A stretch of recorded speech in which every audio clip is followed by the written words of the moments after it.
I greet you all with my love and blessings and offer my unconditional surrender at the lotus feet of my beloved Master Shiva Balayogi. It's a wonderful evening one more time. Last Saturday we could not come on the screen as it was a Deepavali day. Deepavali is celebrated as coming down of the evil and triumph of the good, the noble, the righteous. That's the idea. Significant different parts of India, South India, North India. It is also celebrated as Lord Rama who returned to his kingdom Ayodhya after vanquishing, defeating and killing the demon king Ravana who had kidnapped his wife, who was troubling all noble people around. Thus he came back and the subjects of that country, they celebrated all over. So by lighting candles, diyas.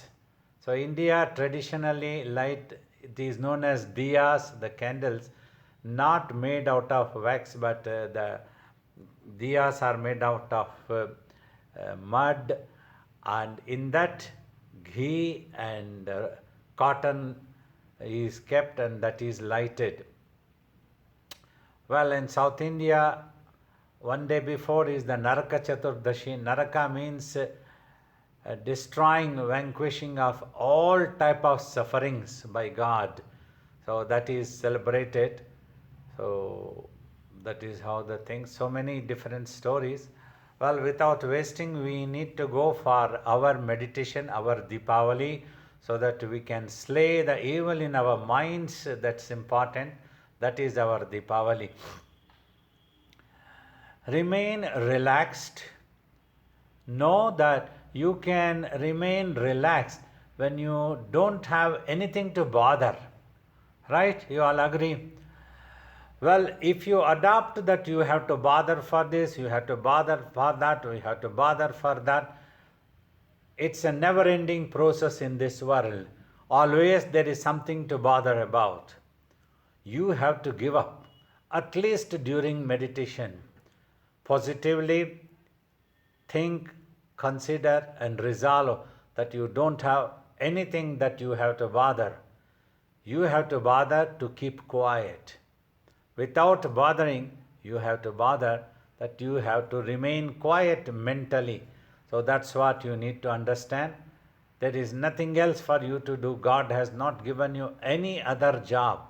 This is God, the Lord of all of us, the Divine Guru, Shiva Balayogi, who has commands that you all just try to keep your mind quiet. That is all.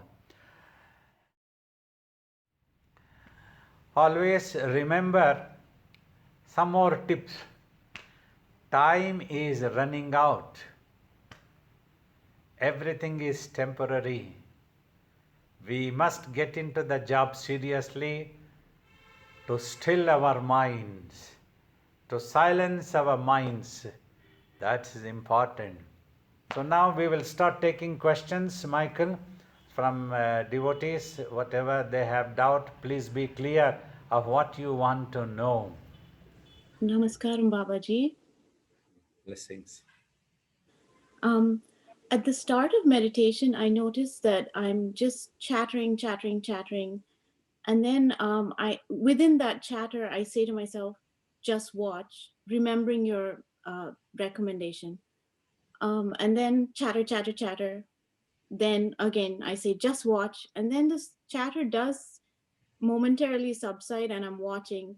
Is it okay to keep saying just watch to myself at these initial stages of meditation? Yes, because when there are millions of thoughts coming as the chatterbox, it makes you chatterbox, your mind.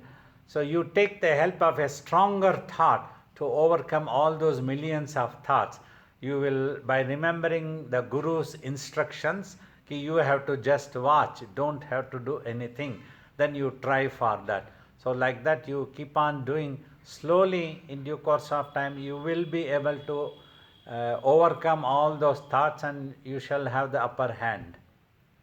Pranam Babaji, how can meditation help people who are depressed and suffering from depression? Yeah, depression is a weakness of the brain when there is nothing to do, but yet that person is missing something. He is unable to analyze what is it that such a person is missing, then depression occurs. So at that time, always this scientific truth or philosophical truth is that either one should be able to keep the mind totally quiet into silence, then a depression would not occur. There will be peace. Mind remains detached from the brain's reflections. Or the mind should be kept busy all the time. Then a depression will not happen. Otherwise, the old saying you all know, an idle man's brain is devil's workshop. So that's when this thing happen. But regular meditation can definitely help a person to overcome depression. How? The mind gets purified and remains focused. So thus its application on the brain is controlled and it stops missing something. Whatever is there, situation outside, it remains contented. Lack of this contentment gives depression to the brain. So that is what happens. Through practice of meditation, when mind remains contented automatically, its application on the brain and the brain's health also improves tremendously, and thus one can overcome depression. So we would recommend a strong meditation daily to overcome depression.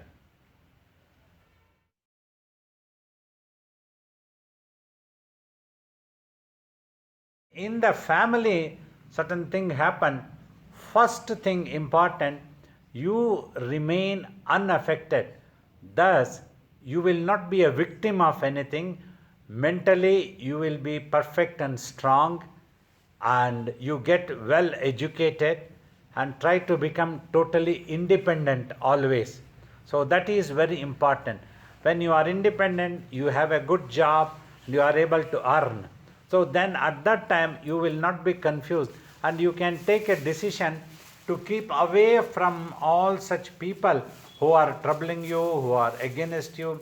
If necessary, you can take a decision to go somewhere else and live your life at peace and happily with the help of your independent job, and that you are earning monetarily, you are strong, you don't have to depend on anybody. So you have to plan about this time. Simply if you lose temper, get annoyed, you are hurting yourself. So this leads to other so many complications, like any medications, anybody trying to trouble and you get confused, you don't know what to do. So if you first, it is important you look after yourself, make yourself strong, that you can live independently, then this problem can be sorted out.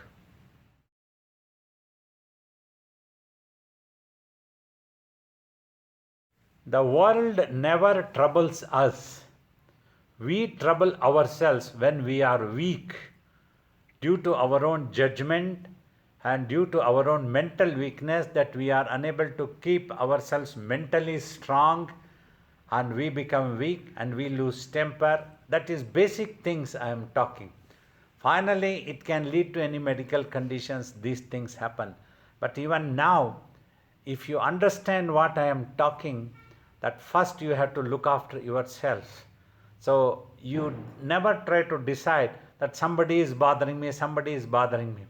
First thing, you have to become independent. I understand that situation when somebody is bothering. So you will be bothered when you are not independent, when you depend on somebody for your monetary things, for your life, for your eating, then you become helpless. Either you have to put up with such a thing with all the patience so that you remain unaffected. So this is what happens. When you are unable to put up with it, so then you have to become independent, earn your money so that you can leave that place and live in somewhere else. That's what happens. Otherwise, if we simply brooding that somebody is bothering, so that person is bothering because we have not strengthened ourselves. So in our younger days and afterwards also, we saw so many people bothering us. Always humans are always like that. Wherever we go in the society, we try to find that everything should be conducive for us. But things never happen like that. We will have to face opposition, dislike, people criticize. Like even after I have become a yogi, and I am at peace all the time. But from outside, it is the same situation. People don't like, some people criticize, some people admire, some people love, some are devoted. So all types of people are there. But for me, it is for me to remain unaffected. That is the mental strength that you all have to, everybody, it is the same rule. So then only you can have peace. Even now, if you can understand what I am teaching, strengthen yourself with more meditation, repeat Swamiji's name so that you mentally you remain busy. Stop bothering about anybody else. Stop bothering about such people who are trying to bother you. Remember this sentence, I repeat, stop bothering about such people who are trying to bother you. Then you have peace. God bless you. We will pray for you. Hi, Babaji.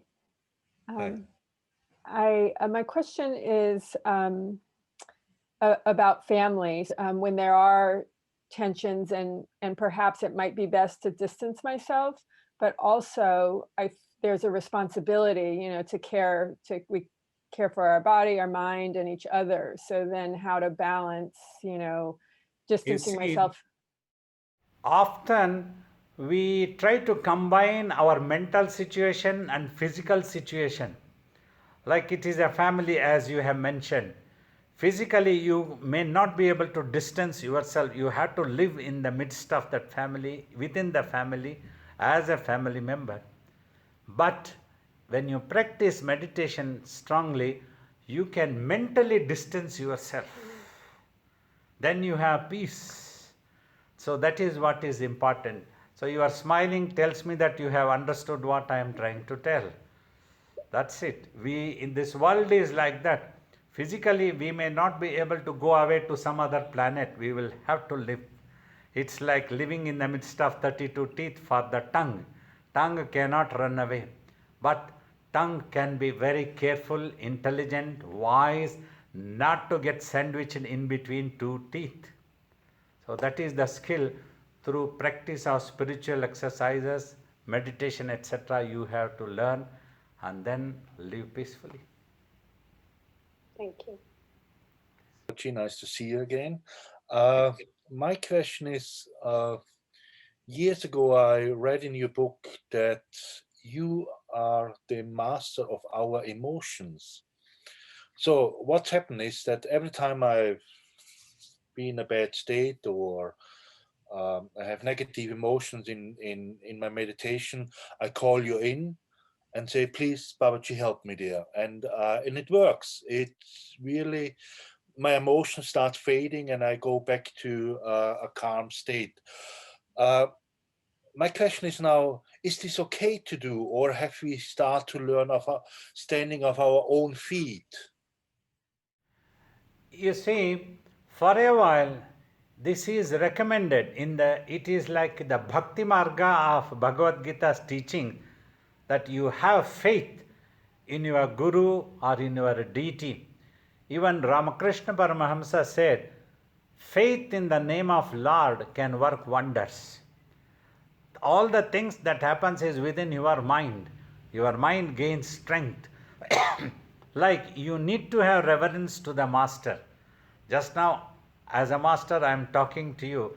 If you have that reverence, you will seriously adopt the methods I recommend, the teachings I give, you will take. It will penetrate your mind's inner layers. So thus a faith also builds up. So this helps. This also is all right. Simply, and then go on meditating, then everything will be all right, you will see. So that is what we consider as the Guru's grace when things happen. But it is you who have to do it. but have that faith, and you can invite your guru. That is your faith which is working. So have that faith. That's what my guru also said. If you remember, I have told, you can lose anything in the world, but do not lose faith. That's what he said always. Thank you. I have now one question to add on. I started a few weeks ago or months before I start meditating or in meditation when I have some trouble, to comfort my mind, to say it is to our benefits that we do meditation, that we go into the stillness. Or sometimes I don't comfort, I force him to say, now be still, mind. Is that okay to do this way, to prepare ourselves, to comfort our minds, to force our mind? As I was telling, to overcome the millions of thoughts which trouble, you try to take help of a stronger thought like this is always helpful. You can do that one for a while, slowly and slowly. So when you do, take care that you don't lose temper, because whenever you lose temper, you become confused. Peacefully, gently, keep doing, keep doing. Tell yourself, it's like a coaxing of the mind. So thus keep doing. So thus you take the help of this stronger thought, then you are able to overcome all other things, and just you have to watch means just watch, not to bother anything. That's like beginning also of the meditation today. Before making you all to go for meditation, I told, do not bother, remain relaxed. You can remain relaxed when you don't have anything to bother. If you have something to bother, you cannot remain relaxed. That's it what happens. So, just during the meditation, know that God has not troubled you or given you anything to bother. God has given you, just keep quiet mentally. So that much you keep thinking and go ahead, then you will be all right. Thank you, Babaji. It's good to see you, Baba. My question is about what can we hope to achieve by meditating 1 hour a day, considering that Baba and his guru before him meditated longer period and did tapas, and they achieved the union with the all-pervading truth. But for us, meditating an hour a day, what transformation can we hope to achieve? You see, there was a time when we also meditated for half an hour, then slowly 1 hour. The idea was, if we sit for 1 hour, in that 1 hour, you must feel comfortable physically, so that you don't feel restless with any pain or any changes. After achieving that, then you try to keep the eyeballs and eyelids steady and just watching, understand the technique. Just watch and do not bother. Thoughts come, everything come. Like this, when we went on achieving that 1 hour, so it gave us lot of peace. And what I saw when I achieved that 1 hour of meditation, for the next 23 hours, a little bit of rest and so much of work that we could do peacefully without bothering, under great pressure also. All things could be odd. The master also would be testing us. Not that he would be appreciating on every step and encouraging us, you are doing good, you can do better. No such thing. A little bit good if I did, nonsense, what have you done? This is just nothing. Get out from my sight. So like that he would be shouting, give lot of pressure. His was a commando training. It was like that. He used to train us. Means under tremendous pressures, you should be able to execute your duties. Should not get confused. That's how he used to tell afterwards sometimes. So these things would be possible when you achieve for 1 hour of meditation in life, wherever you are working, wherever you are living, any way of life that you would have adopted and mingling in the society, at all places it will help you to remain composed, at peace, and your behavior will be in a more matured way. You won't be immature and you won't lose temper or get confused. You will be more intelligent. You are able to apply your wisdom in a much better way. So anything that you are working, you will able to sort out your own problems, able to make better judgments, better understanding, better observation power. So all these things are beneficially possible when you do 1 hour meditation. Thank you. Hi, hello, Babaji. Thank you so much for the guidance. I've been doing meditation, and I've slowly managed to understand and to get into that quiet stage of meditation. But what I've noticed is that the minute when I start like feeling that focus on just not having those thoughts, I tend to get this noise, which I can only describe as a sound of a cicada. And then the quieter, the less thought that I have, the more this type of sound seem to become stronger. I don't know if this is normal. I've been feeling this, I've been experiencing this, and I've experienced it again earlier, and it just feels so nice. But I have that sound. I don't know if it's a medical condition. So that's why I was gonna ask you, is it normal or It can be normal also. You know, the entire creation has happened based on a scene and sound. Scenario and the sound effect also, both are equally there. So in the same way, when the mind becomes silent, mostly it achieves better focus. That is when it is. In that silent also a peculiar sound effect might come, because that means that is the next stage that you have to overcome. When the sound comes, you just focus on the effect of sound, but do not try to bother what it is or what happens, unless you have any pain in the physical body. So then only you have to go to a medical expert. Otherwise it is simply this sound effect only is coming. Otherwise you are very normal in the life. So then allow it to happen. Just focus, remain focused on the sound effect without thinking what it is. Then eventually it will also go away, and there will be a serene, silent sound. In that the supreme peace gradually descends. As peace descends, this will all be over. So I think you are on the right direction. Thank you.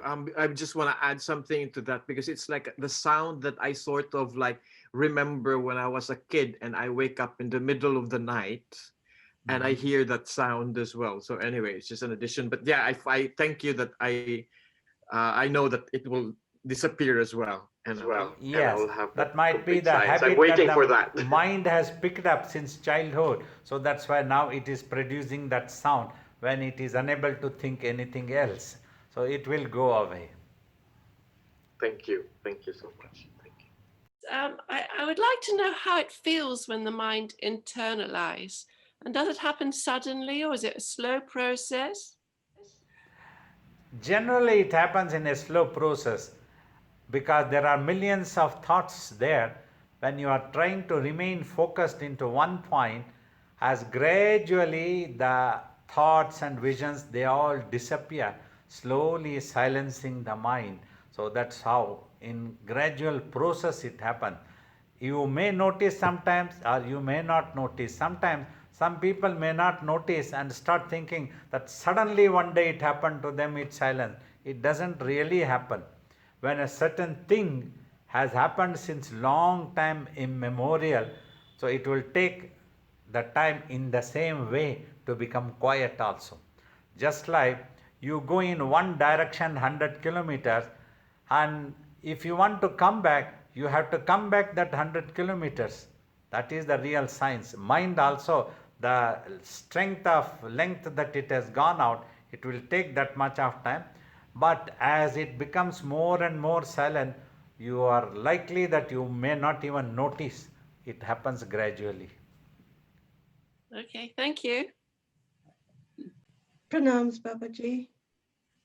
Baba, I was wondering about the great masters, the masters like Ramana Maharishi, Ramakrishna, Swami Shivananda.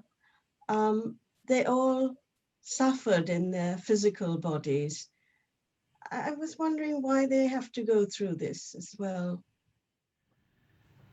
And there is no such law that one should not suffer bodily at all if he is becoming a self-realized master. The physical body always can suffer due to so many reasons. It could be just to satisfy ourselves, we try to give some reason. It is physical body. One thing, aging process is a natural thing, and then some illness can come, and during the sadhana, if they were unable to take care of their body with proper exercises or proper type of food, proper looking after somebody, looking after all these things, due to these reasons some illness could have come. It is possible. So these are the reasons. But when we want to, always we try to search for a reason why they have to suffer, means we expect any self-realized person must not suffer at all. That is not the truth. It is only a myth that people expect that a self-realized person must not suffer physically. It can happen, anything. So to anybody, that is a natural process, because one day the body has to go. Whether it is God, a self-realized yogi, or anybody, the body will go one day. It will not be on this earth for permanently, because that is impermanent. Body has appeared. Simply that person has realized that such a person is not the physical body, he is that Atma, that soul. So he is now dwelling into that self, real self. So for him, body doesn't exist at all. It is on this earth, it is like a sleepwalking, like Ramana Maharshi has told, a self-realized soul, when he walks, it is like the sky measuring the sky. So that ever silent one, he might be gossiping a lot, but he is the ever silent one. He might feel the pain, he might utter some words for that pain, but mentally he is the ever silent one. Thank you, Baba. Pranams, Babaji. My question is there a way to help others to keep their mind from brooding, even if they're not interested in meditation at the moment? If not meditation, you can talk to them about mind and its peace. So for this, it doesn't have to be that the topic has to be philosophical, recognized, or scientific. Some people might like the word science. Some people might like the word spirituality. Both are same, which has an existence value and a truth. So whatever language the person likes, so you have to use such a person. But mind belongs to all.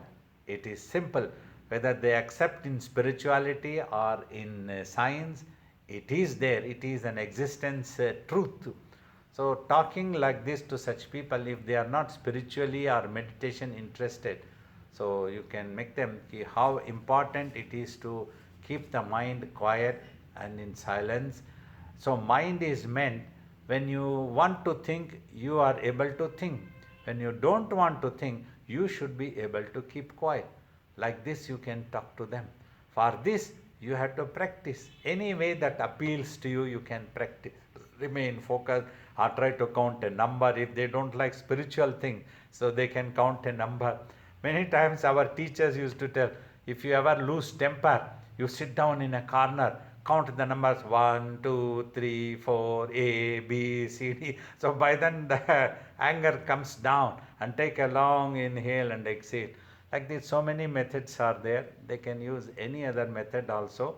So as long as the mind becomes quiet and they realize they are that mind, that supreme peace, That is enough. That need not have any subject name, object name finally.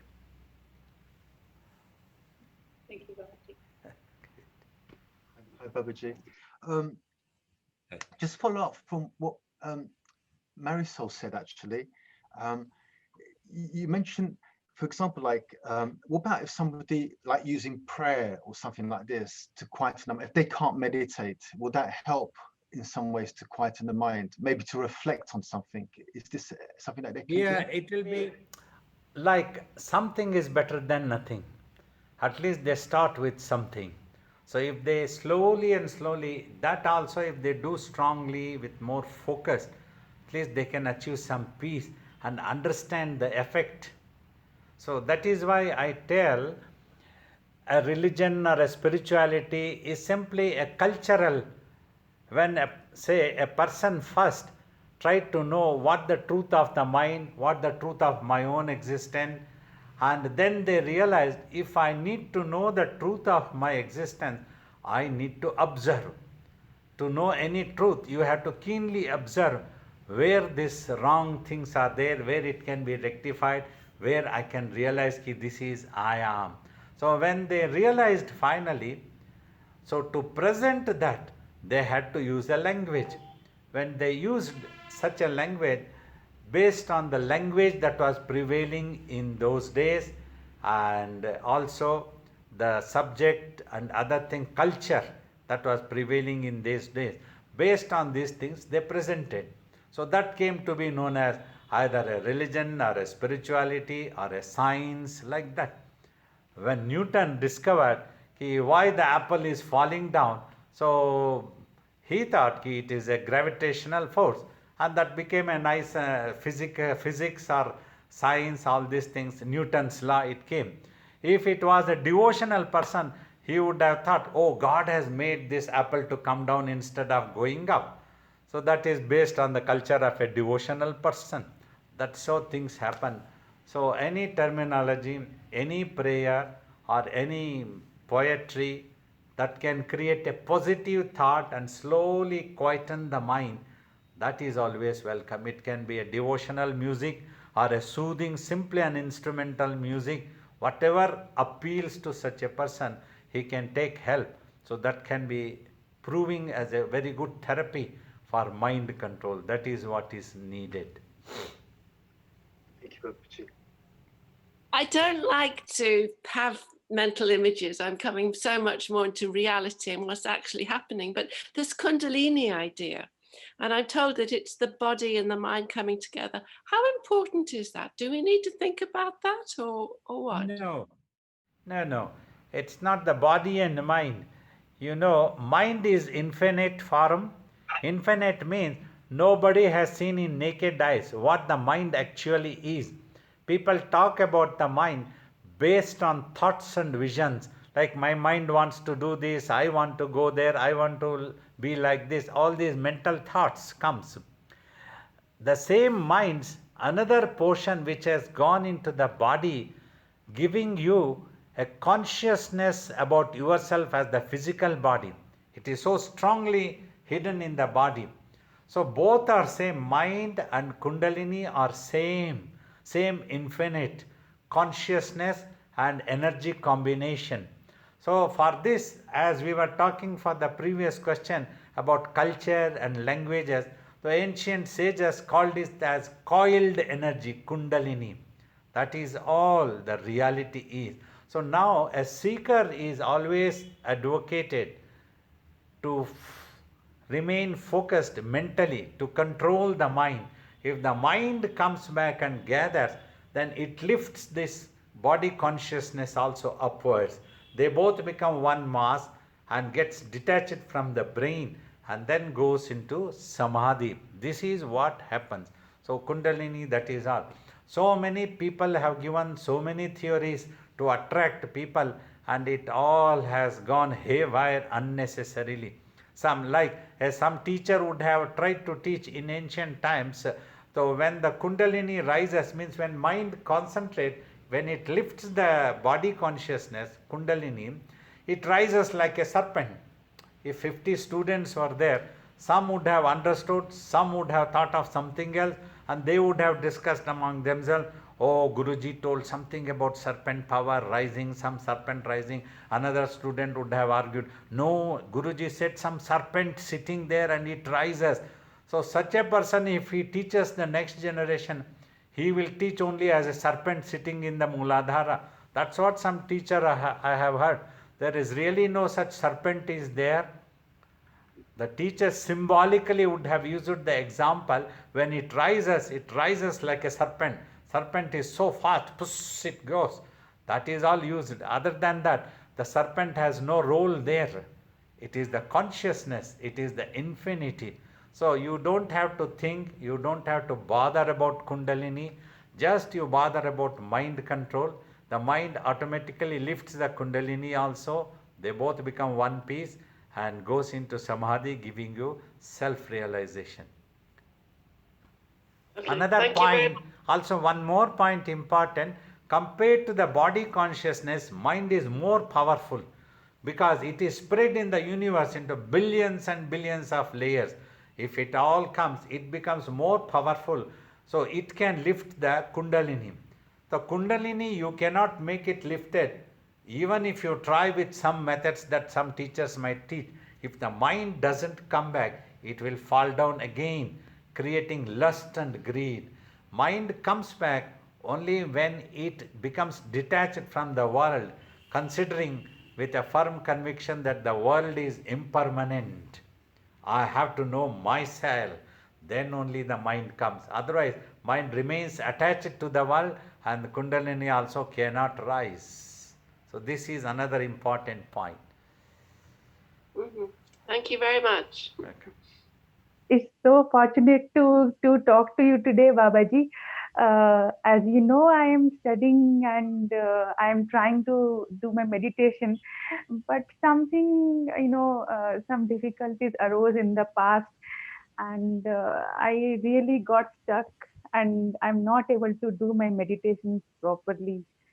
So You see, there is no such path without difficulties. You want to go to a mall, you want to go to a cinema, you want to go to a ashram, you want to go to God, the difficulties are always there. You want to go to moon or Mars, also difficulties are there. That is the greatness of humanity. They become more courageous as more difficulties come. They become more determined. They try again and again. They don't want to give up until they are able to achieve. So that is the human spirit. So you also have to have that spirit while trying to meditate. Troubles come, obstacles come, no problem. You try to sit again and again, try, it will come one day. Just remember, all this time, half an hour, 40 minutes, we were talking question and answers. I hope you were listening to those answers also. I have always told, when I answer a question, it is for everybody in the world, not directed against one individual or a group of individuals. It is for general educational purpose. So everybody pay attention, learn the truth, what I was talking, what the technique, adopt such a technique and meditate. You will be successful one day. I will pray for you. God bless you. thank you, Babaji. I am surviving on your grace. Only you know that, Babaji. Yes. Even meditation and my studies, please bless Babaji. Certainly. Thank you so much. So in all this discussion, I'm noticing that we're talking about reflections in the mind. So, but the true state of meditation is to go beyond the mind or to go to a state of no mind. What is the difference? I mean, like consciousness, you have the consciousness, you have the mind, but consciousness is always there, but the mind, you can be without the mind and stay in the consciousness. So what is this thing about reflections? We need to change the language a little bit according to the truth what we have experienced. Now, first we begin with mind. The mind, that thing is the same, combination of consciousness and energy. In the consciousness, when thoughts and visions are there, for the same thing we address it as mind. So now through meditation, we are trying to get rid of the visions and thoughts so that pure consciousness remains. So when thoughts and visions disappear, it is no more called as mind. It is there, it is the same thing, but we are not going to call it mind anymore. Instead, we call it has regained its original form of pure consciousness and energy. Consciousness means wherever you apply your consciousness or your mind, both are same. So you become aware of that thing. Like when I am talking, you apply your consciousness or your mind, both are same. If you are applying your mind or applying your consciousness, so then you become aware of what I am talking. That is the remaining focus. So that's what you have to achieve. Now I told you consciousness, wherever you apply the consciousness, you become aware of such a truth of existence, that when you apply onto me, you will always be aware that there is a Babaji sitting and he is answering your question, and you will listen in that also totally focused. That is what it is. So now the same mind, we need to make it go introverted. It can go introverted only if it gives up all thoughts and visions. That is the technology. So like this is the mind, and this is the source of the mind, the ultimate truth, soul, Atman or Paramatman, everything is same. If this mind becomes quiet, it starts going towards its source only. If it goes into imagination and stories, it goes out extrovert. That is what is known as extrovert and introvert, that we try to use terminologies. So now you have to make the mind a pure consciousness by silencing all the thoughts and visions. For that purpose only, you just watch in between eyebrows using the same mind, because thoughts and visions are there. As long as you recognize them, hold on to them by analyzing and making judgment, it is always there.